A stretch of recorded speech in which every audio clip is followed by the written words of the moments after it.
Kayla, Joanna, Stephen, and Haley are proudly presenting Fiela's Child, abridged. In rural South Africa in the 1870s, woodcutters, well, actually beam makers, Elias and Barda van Rooyen lived with their 3 sons, Willem, Christoffel, and Lucas. One day, Lucas went missing and was never found. Around that time, a 3-year-old white child showed up in Wolkrial at the doorstep of Fiela and Selling Committee. They had 4 children, Dawood, Tolly, Kitty, and Emma. They took in Benjamin as the hand child or hand lamb, and his life was happy. He loved to play with boats, which is important later on in the story. Fiela is wonderful, she's loving, motherly, kind, strong, and hardworking. They raised ostriches to sell the feathers. They have a beautiful male ostrich named Kicker and a new strong-willed, scrawny female named Polly. They care for her and fatten her up, but against Fiela's wishes. They show no interest in each other. The committees always make a living by tapping aloes and hunting rock rabbits. Everyone works hard at Wolkrial, and life is good until the bubble is popped by the arrival of census workers. Upon seeing Benjamin, the now 12-year-old white child, they put 2 and 2 together, believing he is the lost Van Rooyen child. They leave, promising to return. In the months that follow, all Fiela can think about is the census takers. She fears the authorities not only because of Benjamin, but also because of Selling's secret. Many years before, he killed one of the Lagans, the only other black landowners in the area. He was pardoned, but Fiela is still fearful. Then the census takers return, taking Benjamin to be identified by the forest woman, Barda.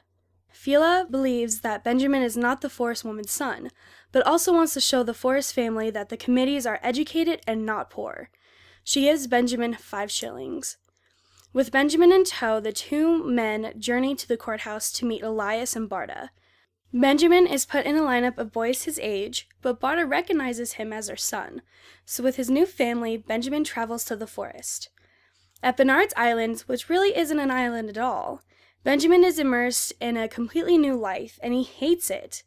It is enclosed, and Elias is a terrible father. He is wrathful, lazy, sexist, and he makes his children work. Unhappiness was something you got used to or something that passed. Daleen Matee, Fiela's Child. The one and only good thing in his new home is his new little sister, Nina. Nina is an 11-year-old force of nature, wild, crazy, musical, and feminine. Children in a family are like flowers in a bouquet. There's always one determined to face in an opposite direction from the way the arranger desires. Marceline Cox. She coerces him into giving her his 5 shillings to buy a mouth organ, a fancy word for a harmonica, but instead she steals the instrument and returns his money. Nina makes mischief around the house, and to punish her, Elias cuts off her tangled hair with a knife. In an instant, he defeminizes her, which shows the desire for a son that he had all along. Woman is my slave name. Feminism will give me freedom to seek some other identity altogether. Anne Snitto. Like Samson in the Bible, the cutting of Nina's hair robs her of her power. Meanwhile, at Wolkrial, Fiela is heartbroken over the loss of Benjamin. Remembering the Bible story, she marches to the courthouse demanding to see King Solomon. She knows in her heart that Benjamin belongs to her, but because of the racism inherent in the society, no one listens to her. Your skin is white and ours is brown, but your soul will tell you who you are. Fiela's Child. She goes on to bring Benjamin his clothing, coming close to seeing him, but not close enough. Upon her return, she is worried that he feels abandoned. At Bernard's Island, life is as miserable as ever. We learn more about Barda, who is a victimized woman, passive and abused. Elias is ever scheming, and his new plan is to catch an elephant, also known as Big Feet, for the ivory. He makes Nina and Benjamin, aka Lucas, dig a pit for the trap. Before its completion, a baby elephant falls in and dies, both yielding no ivory and further estranging Nina from her father. After this event, Elias becomes paranoid that the elephants are out to get revenge. It is always more difficult to fight against faith than against knowledge. Adolf Hitler. There is a parallel between Nina and Ben and the ostriches Polly and Kicker. At Wolkrial, the ostriches finally take interest in each other, much to Fiela's delight, and the chicks are hatched. Meanwhile, Ben and Nina are growing up.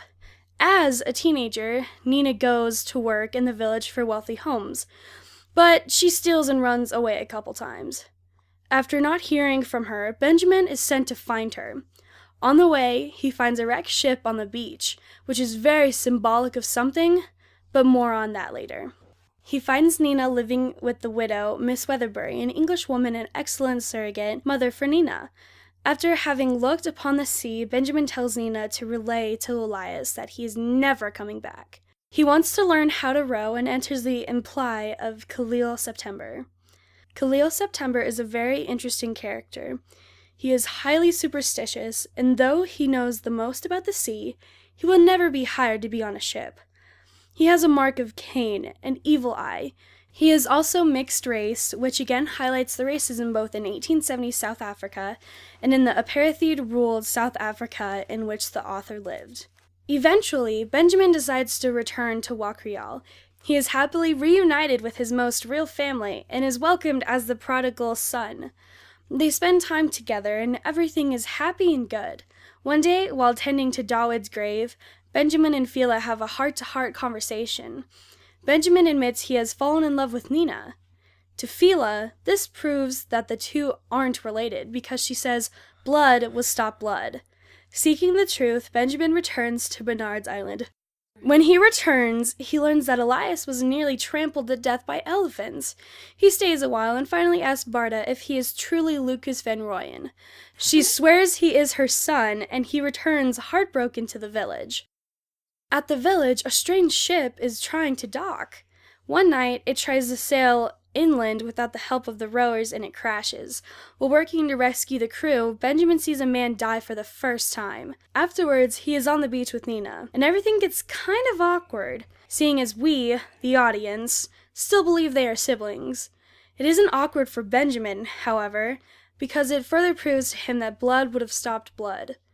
He goes again to Bernard's Island and demands of Barda, "Am I Lucas Van Rooyen?" She admits that a man told her which boy to pick among the courthouse lineup. The boy in the blue shirt. In revenge and in love, woman is more barbaric than man is.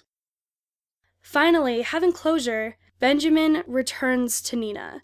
In the end, he receives a letter from Fiela. She says that Nina is welcome at Wilcrial.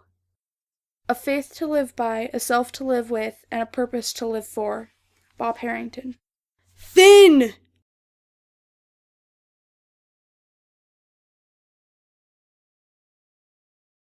Kayla, Joanna, Stefan, and Haley are proudly present. Kayla, Joanna, Stefan, and Haley. Steven! Steven! Got it.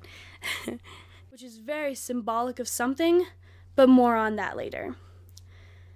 He finds Nina living in the window. Oh. He finds Nina living in the window. Yeah. No, widow. Okay. Aren't related because she says, but... Crap. But was the but. She does not say crap. Okay. Benjamin returns to Bernard's Island. Oh my god, my nose. Okay. Oh, fail. Oh my god, fail! I broke it. Did that just ruin everything? No, nothing actually. Yeah, it is pretty colorful. I want you to get a lot of footage of your shoulder. Don't put that in the movie. Actually, you can put that in the bloopers at the end. Yeah, there you go. Well, it's really hard not to cover your drawing.